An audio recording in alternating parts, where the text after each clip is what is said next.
अजय, आज आप इतने उदास क्यों लग रहे हैं? इतने संकट कष्ट में आप क्यों हैं?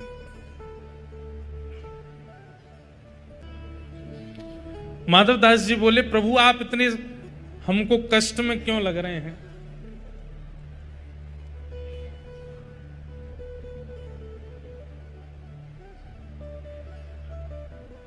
तो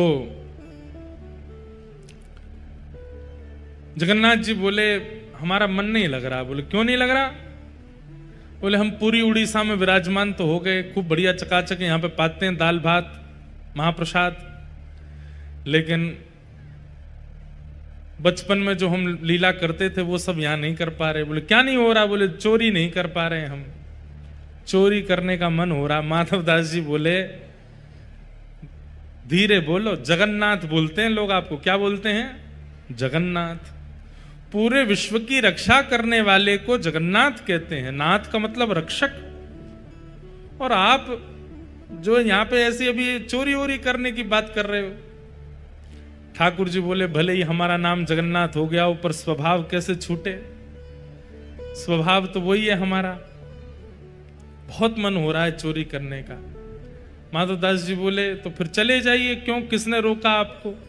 कर आओ चोरी। ठाकुर जी बोले वो भी तो बात है, अकेले आनंद नहीं आता है, एक आध दो लोग हों साथ में तो सुख मिलता है। माधवदास जी बोले बगल में सुभद्रा जी और ये बलभद्र जी हैं, इनको ले जाओ। बोले रहने दो, फिर तो हम ऐसे ठीक हैं। क्यों? बोले इनको लेकर के जाऊंगा तो फिर एक तो मुझसे खुद ही नहीं संभाला जाता अपने आप को, इनको क्या संभालूंगा फिर मैं? और बलराम जी हमारे वैसे ही क्रोधी हैं, चोरी में अगर पकड़े गए तो सीधा सर धड़ से अलग ही कर देंगे, उसका हत्या और हो जाएगी। और बल्कि बलराम जी तो ऐसे हैं, मैंने अगर इनसे कह दी कि चोरी करने जाना है तो पहले तो मुझे ही चार सुनाएंगे। और नेक्स्ट शर्म ना आवे, इतना बड़ो है गो, भगवान बन गो, सब तो कुआ के प्रणाम करें, फिर वो चोरी करनो ना छोड़ रहो, चार तो मुझे सुनाएंगे। और फिर उसके बाद चोरी करने का मन बना भी दूंगा तो बलभद्र जी बड़ देव हैं, इनको बड़े देवता माना जाता है। ये जगन्नाथ जी यहाँ पे कहते हैं कि जगन्नाथ जी अगर कोई काम पूरा नहीं कर रहे हो तो बलभद्र जी से कह दो, और ऐसा कह के कह दो कि जगन्नाथ जी देख लो हमारी सुन नहीं रहे, हे दाऊ दादा देख लो ये हमारी बात मान नहीं रहे, आपका काम उसी समय हो जाएगा। वो बड़े देव हैं। बोले अगर मैंने इनसे कह दी कि मुझे चोरी करनी है तो बलराम जी पूरी जगन्नाथपुरी को बुला लेंगे और सबसे कहेंगे हमारो लाला चोरी करने आएगा, व्यवस्था करो। ऐसी चोरी की क्या, फिर हमको सुख तो मिलेगा नहीं। बेचारे वहां जहां हम चोरी करने जाएंगे सब बेचारे कहें लाला चोरी कर लो, आ जाओ हमारे घर आ जाओ, चोरी कर लो। दाऊ दादा के हल से इतना डरेंगे सब, हमको सुख नहीं मिलेगा। माधवदास जी बोले तो फिर अब चोर कहां से लाऊं आपके लिए? किसको लेके आऊं? किसके साथ जाओगे चोरी करने? तो जगन्नाथ जी मंद मंद मुस्का के बोले तुम बढ़िया हो, तुम चलो, तुम साथ दो तो हम कर लेंगे। माधवदास जी बोले वयोवृद्ध शरीर है मेरा, शमशान बस कुछ ही दिन दूर रह गया है मुझसे, हाथ पांव में लकड़ियां, ये हाथ कांपते हैं, पैर कांपते हैं, क्या वयोवृद्ध बूढ़े आदमी के संग क्या चोरी करोगे आप? ठाकुर जी बोले वो सब हम करवा लेंगे, तुम बस हाँ कर दो। माधवदास जी बोले नियम तो बता दो, हमने कभी चोरी करी नहीं, हमको पता नहीं है। तो जगन्नाथ जी बोले सबसे पहला नियम, बोले क्या? फुर्ती रखनी है लेकिन फुर्ती में आवाज नहीं करनी है। मतलब गति तो तेज हो पर जैसे हम चलते हैं तो हमारे पैरों की आवाज आती है, हाथों की आवाज आती है, कपड़ों की आवाज आती है, आवाज नहीं आनी चाहिए, फुर्ती भी हो और आवाज ना हो, पहला नियम। और दूसरी बात, पलके नहीं झपकनी, नेत्र खोल कर रखने, कान खोल के रखने, ध्यान रखना कहीं से कोई आ नहीं जाए। बोले अच्छा, और कोई नियम? बोले ये दो तुम निभा लेना, बाकी मैं संभाल लूंगा। चलो। माधवदास जी बोले कहां जाएंगे चोरी करने? कौन गोपी, यहां कौन गोपी के यहां जाओगे? बोले गोपी भोपी के यहां नहीं जाएंगे। तो बोले ये जो राजा हैं जगन्नाथपुरी के, इनके बगीचा में खूब सुंदर सुंदर कटहल होते हैं, और देखो ये हम हमारे लिए भोग लगाने भेजते नहीं है, हमको कटहल खाने का मन कर रहा है, कटहल की चोरी करके आएंगे। माधवदास जी बोले इतना सब कुछ करने की क्या आवश्यकता है, हम राजा जी को पत्र भेज देते हैं, कठेल भिजवा देंगे, कल कठेल ही कठेल पाना, आप चोरी करने का। अरे माधवदास फिर तुम वही बात कर रहे हो, तुम कठेल मंगाओ, चलो कह दो राजा से कल एक कठेल भेजे।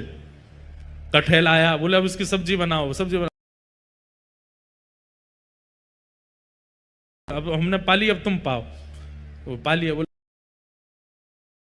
अब स्वाद मिल गया, बोले हाँ अब तुम चोरी वाले कठेल का स्वाद देखना, इससे दुगना होगा। अब ये जो सुख मिला है ये फीका लगेगा उसके आगे, इसलिए अब चोरी करने चलो। माधवदास जी बोले ठीक है। तो बोले मैं रात में मेरे को सिंह द्वार पे मिल जाना। वो सिंह द्वार पे नहीं, दक्षिण द्वार पे मिलना।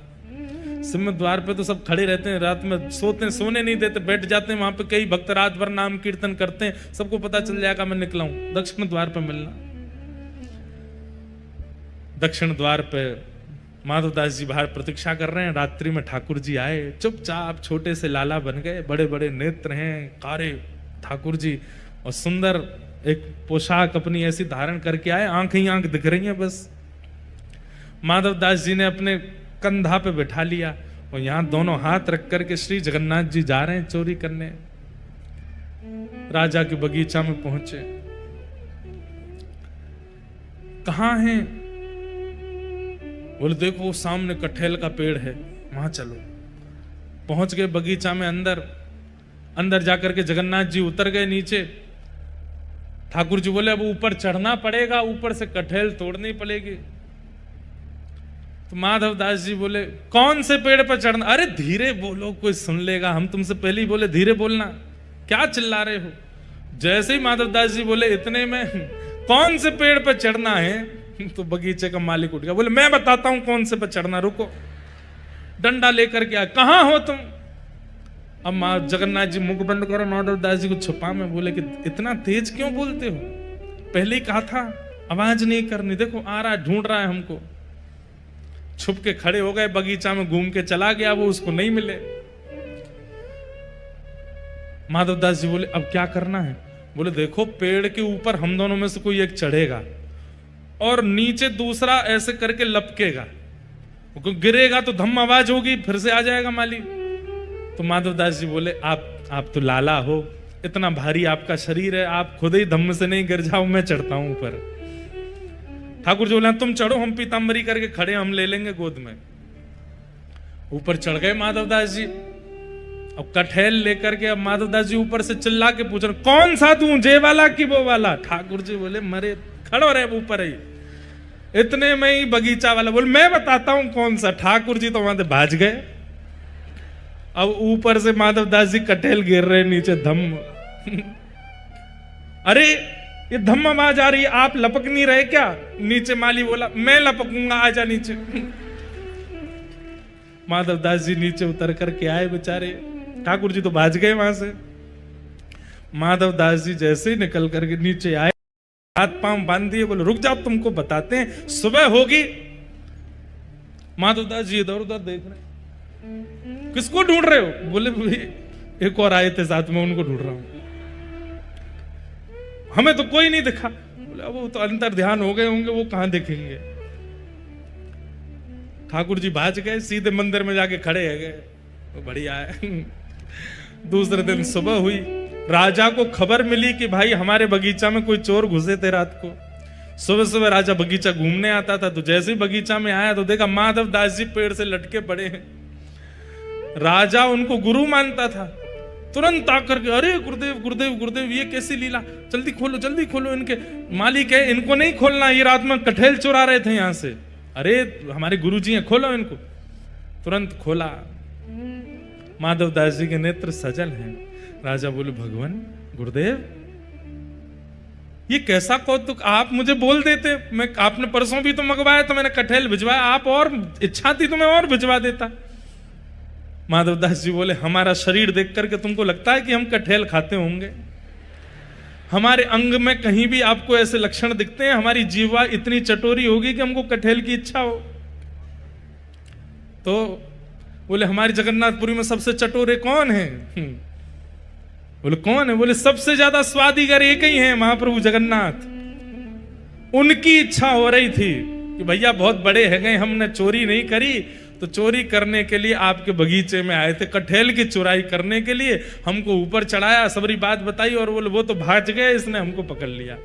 राजा के नेत्र सजल हो गए,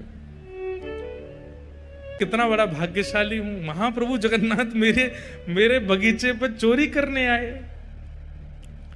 और उसी दिन पूरा बगीचा महाप्रभु जगन्नाथ जी के ही नाम कर दिया। बोले अभी महाप्रभु जी का ही है, अभी हमारा नहीं है, अब यहां जो भी सामग्री सब महाप्रभु जी की। माधवदास जी बेचारे स्नान ध्यान करके निकले, समुद्र प्रणाम करने जाते थे रोज भोर में। जैसे ही समुद्र प्रणाम करने गए, सोई दूर देखा कालिया ठाकुर ऐसे ऐसे चलते आ रहे हैं। माधवदास जी बोले बहुत बढ़िया, भाज गए थे रात को? बोले हम तो नहीं भाजे, तुम चिल्ला क्यों रहे थे ऊपर पेड़ पे से? तो बोले तो तुम्हारी इच्छा पूरी हो गई, चोरी करनी है, चोरी करनी है, एक कटहल हाथ नहीं पड़ा आपके। बोले अब क्या करें? बोले चिंता नहीं करो, आप तो भाज गए थे, पर हम देखो रात में पिटे बंधे पूरा बगीचा आपके नाम करवा के आ गए, लो अब जाओ खूब प्रेम से कटहल पाओ। ठाकुर जी बोले माधव मन की मन में ही रह गई। बोले क्या चोरी? भाई नहीं। बोले तुम्हारे हाथ जोड़े, अब तुम खुद ही देख लेना कब करनी है।